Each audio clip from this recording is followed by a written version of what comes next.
I'm your host, Catfish Hughes. Now we're going to get into some basketball. I know everything there is to know about the greatest game ever invented. And today we are talking Laker basketball. As Catfish Hughes, myself, I'm now the official East Coast voice of the Lakers. Made official by the ghost of Jerry West and Nick Van Exel, which is good news for you. So we are talking Showtime. Now, Showtime was coming down on a fast break, looking left, and throwing right.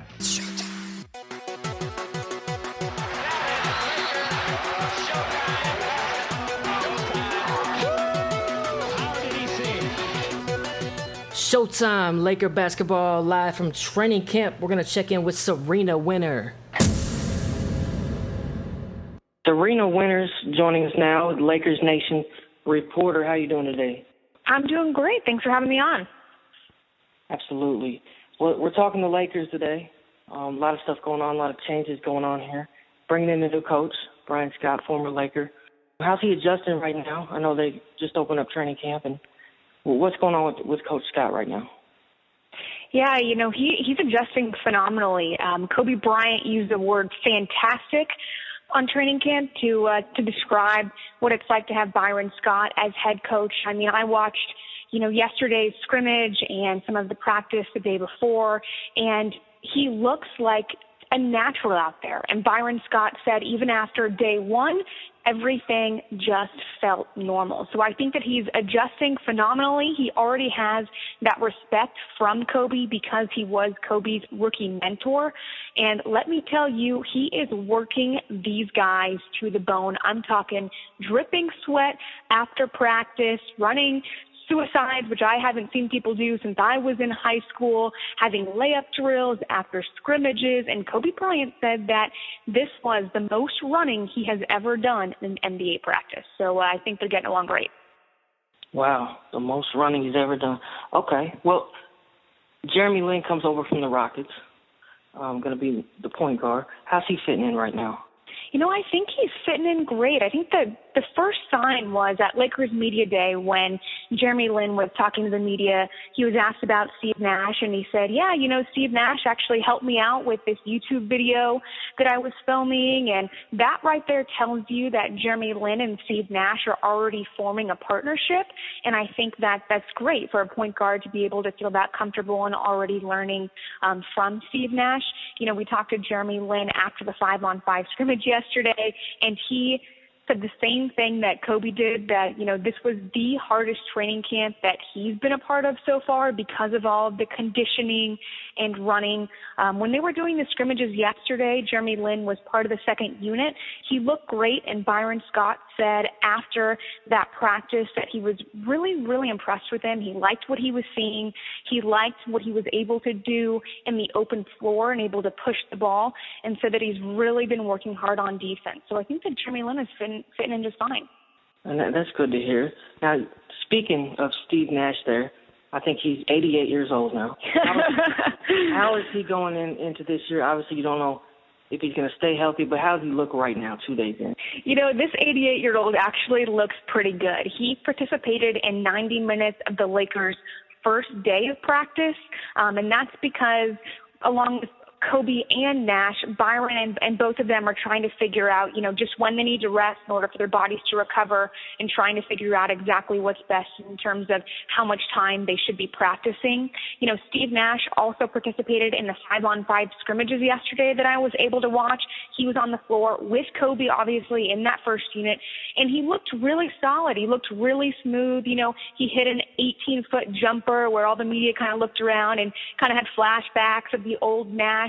I would say the only, kind of disheartening thing is, and this is just Steve Nash being flat out honest, with having 2 years with the Lakers and not being able to succeed, is that he told the media at Media Day that, there are no guarantees. And it is possible that, something could happen and he could not step forward on the court again this year. So I think hearing that, there is a realness, there is an honesty there that Steve Nash does not know for sure if, another freak accident could happen, or if he still has issues with that nerve root or his back. But I will say, after yesterday, he looked great, And when Kobe was asked, how did Steve Nash look, Kobe just responded, like Steve Nash. And that's awesome. And Steve Nash, with Jeremy Lin now, hopefully won't have the playing time and can stay healthy. But speaking of newcomers, Julius Randle from Kentucky really has been described as a poor man's Chris Webber. Got the soft hand. He might be a little bit undersized, but I think he can be a contributing factor. I think he's going to be an excellent pro. But how does he look in practice, and how do you think he'll do this year? Well, I can start by telling you that what Byron Scott said. Byron Scott's been asked about the rookies, both Julius Randle and Jordan Clarkson, and gave similar answers. When he was asked, how is Julius Randle looking to you? Byron Scott just said, he's okay. He's okay.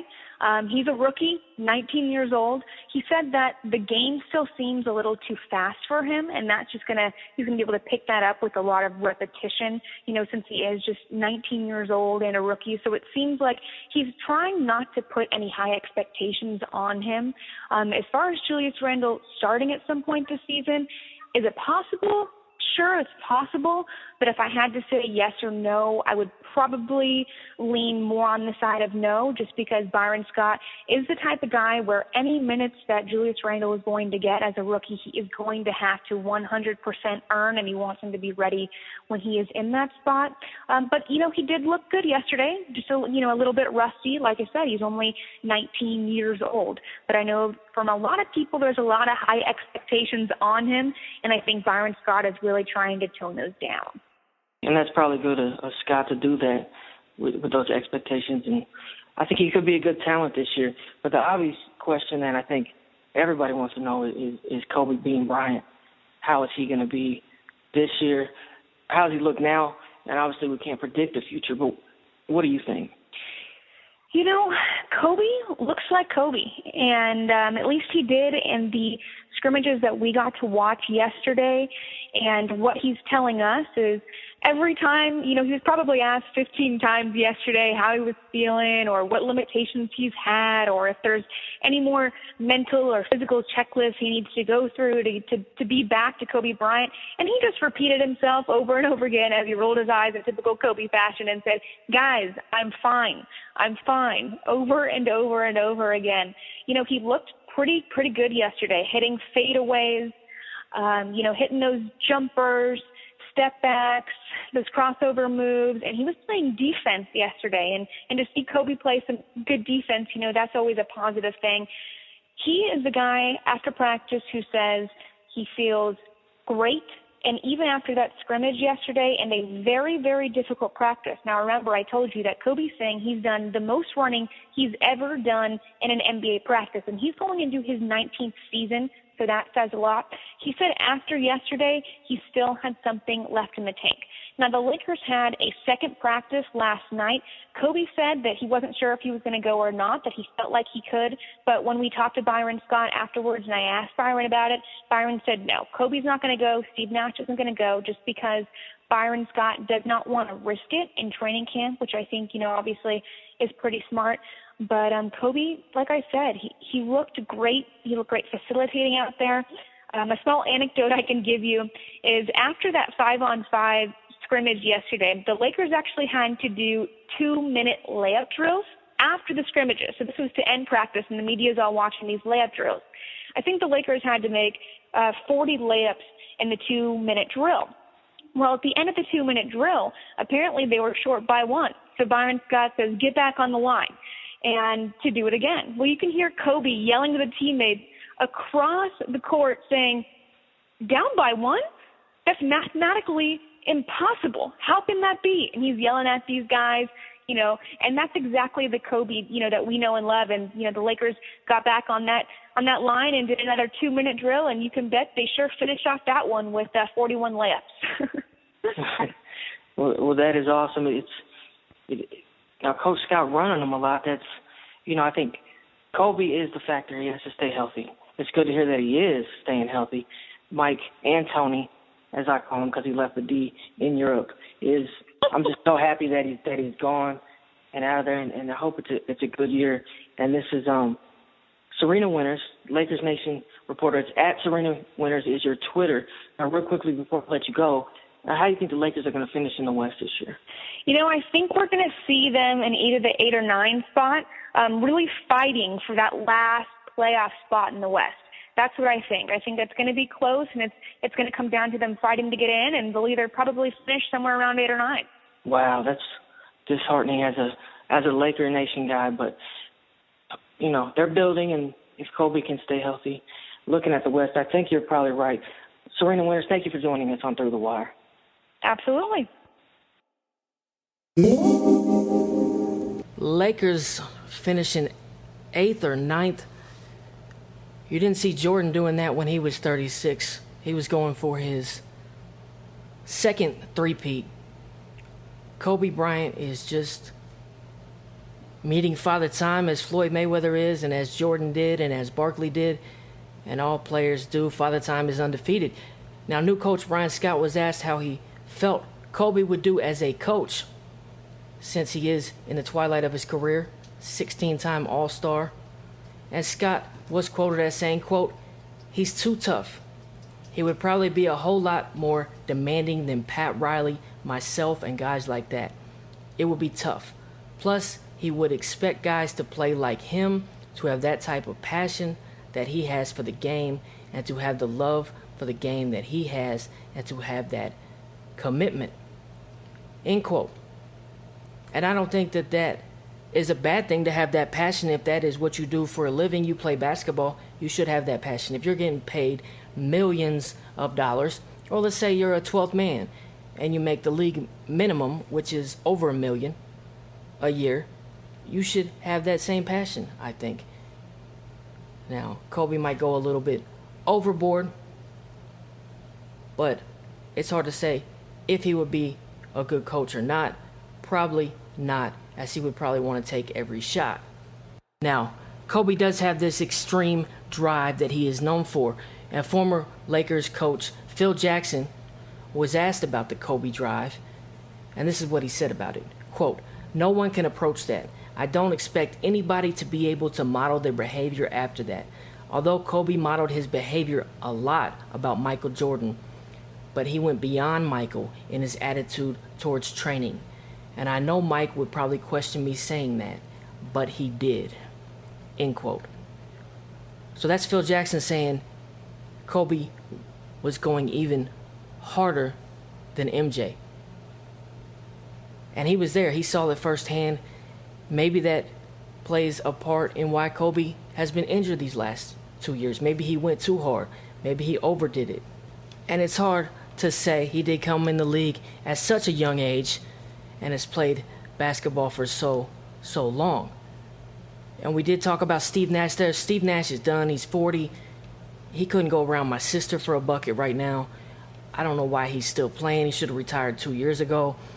Jeremy Lin, he really isn't that explosive of a point guard. And he turns the ball over a little bit too much for my liking. But he's better than Steve Nash. And I said 88 years old. That's what he plays like. Steve Nash is the most overrated point guard of all time. The only two-time league MVP to not have a championship ring. And really those MVPs, one of them should be vacated, should be given up to Kobe Bryant in the 05-06 season when Kobe had all those 40-point games in a row. He scored 81 against the Raptors, led the league in scoring with 35 points, and his team was terrible. The MVP is the most valuable player in the league. Now, a lot of people say, well, it should go to the most valuable player on the best team. And the Suns won the regular season in the West, so they were the best team. Nash was arguably their best player, so he gets the 2 MVPs. But he should really give one to Kobe. There was not even anybody on those Laker teams that Kobe was playing with in the league anymore. I think Ronnie Turioff is the only guy that's still in the league. Maybe Andrew Bynum, but he hasn't played in forever. And he wasn't a dominating player back then. You had Smush Parker in the backcourt. And Smush, I think the Lakers actually went to Rucker Park and saw him shooting some jumpers and picked him up. And they had Luke Walton on that team, who they saw play at a country club, and Bill Walton, his dad, called in a favor. And it's just hard for me to say that Kobe wasn't the best player of the league. That was when he was his best, right then. 81 points in one game. It's hard to believe.